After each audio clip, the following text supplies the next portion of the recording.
जब सरकार का बजट मैं पढ़ता हूं तो जो स्कीम्स लाई जा रही हैं उसमें क्या ये स्कीम नौजवान को पक्की नौकरी दिलाएगी? क्या इन स्कीम से 5,000 रुपए देकर के आप नौजवान का भविष्य बनाना चाहते हैं? आप क्या दे रहे हैं आप? और मुझे तो ये लगता है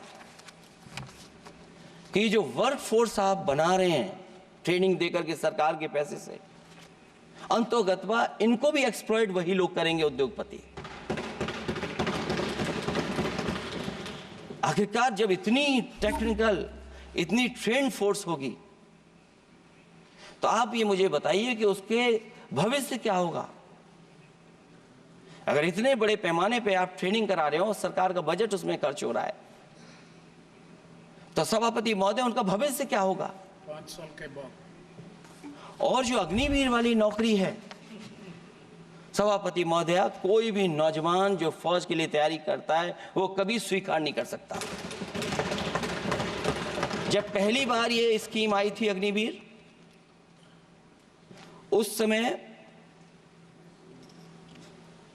बड़े बड़े उद्योगपतियों से ट्वीट कराया गया था कि अग्निवीर से अच्छी कोई योजना नहीं है, इनको हम नौकरी दे देंगे, हम अपने यहां रख लेंगे। और शायद सरकार में बैठे लोगों को यह बात याद होगी, क्योंकि सरकार खुद स्वीकार करती है स्कीम ठीक नहीं है, तभी वो अपनी अपनी सरकारों से कह रहे हैं कि अग्निवीर वाले जो लौट करके आएंगे उन्हें कोटा दीजिए, आप नौकरी दीजिए।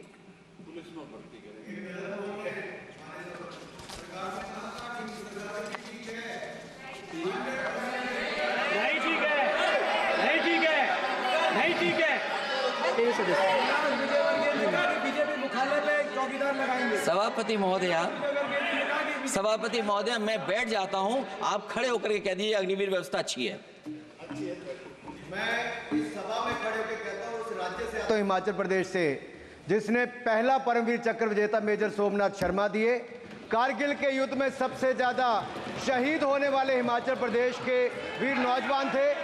4 परमवीर चक्र विजेता हुए, उसमें से 2 कैप्टन विक्रम बत्रा और सूबेदार संजय कुमार हिमाचल प्रदेश से हुए। और मैं कहता हूं, जी हां, जो लंबे समय से मांग थी 1 रैंक 1 पेंशन की, किसी सरकार ने पूरी नहीं की, वो नरेंद्र मोदी जी की सरकार ने यहां पर पूरी की है।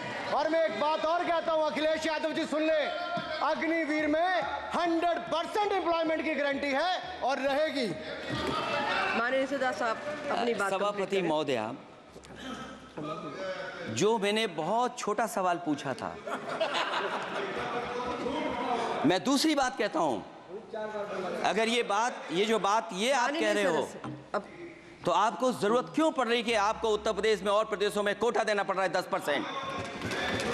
सभापति महोदय, सभापति महोदय, सभापति महोदय, बैठिए। सभापति महोदय, जहां तक परमवीर, रुक जाइए।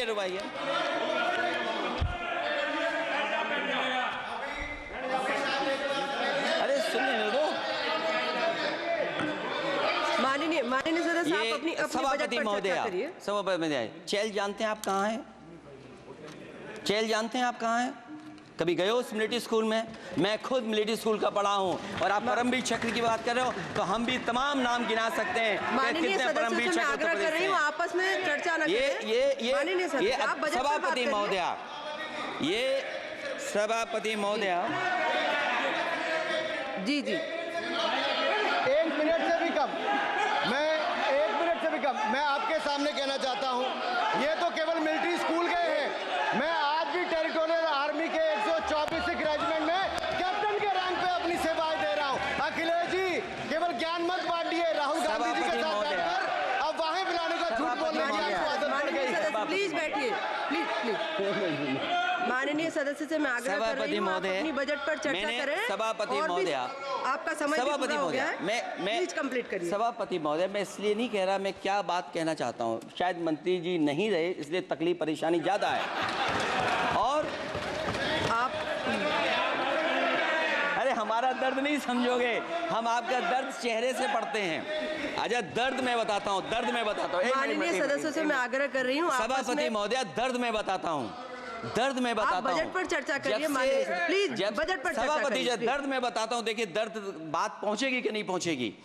सभापति महोदया, उत्तर प्रदेश से जब से हारे हैं तब से कोई नमस्कार नहीं कर रहा है। तकलीफ वो है आपको। कंप्लीट करिए। वो वीडियो हमने देखा है कि कोई किसी को नमस्कार नहीं कर रहा है, कोई किसी को देख नहीं रहा है। चलिए, धन्यवाद माननीय। और जो अपने आप को बहुत ताकतवर कहते थे, बहुत ताकतवर कहते थे आप अपने आप को, जिसने हराया उसको नहीं ये हटा पा रहे हैं। अब बात समझ में नहीं आई ना? माननीय सदस्य, जिसने हराया उसको नहीं हटा पा रहे। और अगर सभापति महोदय, अग्निवीर व्यवस्था समाजवादी लोग स्वीकार ही नहीं कर सकते। आप बजट पर पूरी अपनी बात सभापति रखिए। महोदय, अग्निवीर स्वीकार नहीं कर सकते। आप अपनी जब भी चर्चा हम रखिए, सत्ता कोई में दिक्कत आएंगे, साल 2 साल, ये चलने वाली सरकार नहीं है, गिरने वाली सरकार है, याद रखना आप। माननीय सदस्य, और देखिए, आप क्यों नहीं समझ रहे हो? साइकिल हमारा चुनाव चिन्ह है, साइकिल ही आपको सरकार चलवा रही है। जिस दिन साइकिल हट गई, आप कहां बैठे मिलोगे? और दूसरे हमारे साथी हैं जो हमें लेकर के यहाँ लाए थे। माननीय हम यहाँ सदस्य, मैं छूट गए, आग्रह कर वो रही चले हूँ, गए वहाँ। कंप्लीट करिए। सभापति महोदय, मैं 2-3 बातें कहता हूँ यूपी को लेकर के, मैं मांग करता हूँ। कंप्लीट करिए आप। सभापति महोदय, चंबल एक्सप्रेस वे बनना चाहिए, क्योंकि देश का सबसे बड़ा एक्सप्रेस वे जो 1 लाख करोड़ का बना है, वो दिल्ली मुंबई से है। और यूपी को क्यों नहीं जोड़ रहे हैं आप? गंगा को लेकर के सब चिंतित हैं। गंगा की सफाई अभी नहीं हुई है। जो बजट गया पता नहीं कहां चला गया, किसी को नहीं पता। जैसे पानी बहा वैसे ही बजट भी चला गया। दूसरा, क्योंकि मंत्री जी बैठे हैं, वो जानते होंगे मंत्री जी कि देश की सबसे अच्छी लाइन सफारी बनी है इटावा में, और उस लाइन सफारी को बनाने में हम लोगों को बहुत समय लगा, क्योंकि एक लाइन सफारी, एनिमल सफारी अगर बननी हो, उसको बनाने में बहुत टाइम लगता है, बहुत जगह से परमिशंस लेनी पड़ती हैं। हम लोगों को परमिशंस नहीं मिली, और क्योंकि वो प्रोजेक्ट अच्छा है, एशियाटिक लाइन्स की ब्रीडिंग शुरू हो गई वहाँ पर। ये सरकार इसलिए नहीं शुरू करना चाहती है क्योंकि वो समाजवादियों ने बनाई है। पहली बार देश में एशियाटिक लाइन्स पैदा हो रहे हैं। नहीं, वहाँ पर इटावा में पहली बार हो रहे हैं, और वो इसलिए नहीं शुरू कर रहे हैं। और वो शेर मैं बता दूं आपको, शेर आया था कि कोई और आया था, वो कहानी मैं नहीं पढ़ूंगा यहाँ पर।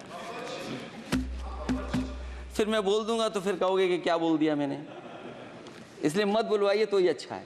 कि कुछ तो धन्यवाद माननीय सदस्य, धन्यवाद। कुछ मत बुलवाइए मुझसे। सभापति महोदय, मैं ये कहना चाहता हूँ कि लाइन सफारी, एनिमल सफारी उस क्षेत्र की, यूपी की प्राइड है वो, कि पहली बार ब्रीडिंग सेंटर एशियाटिक वहाँ पर बन गया है। दिल्ली की सरकार और यूपी की सरकार मिलकर के उसको शुरू नहीं होने दे रही है। मुझे उम्मीद है कि उसको शुरू करवा देंगे आप। और आखिरी में मैं कहता हूँ, चलते चलते आप 2 लाइनें कहता हूँ। बुनियाद को नकार कर जो इमारतें उठाएंगे, हम भी देखते हैं वो किस मंजिल तक जाएंगे। धन्यवाद। बहुत बहुत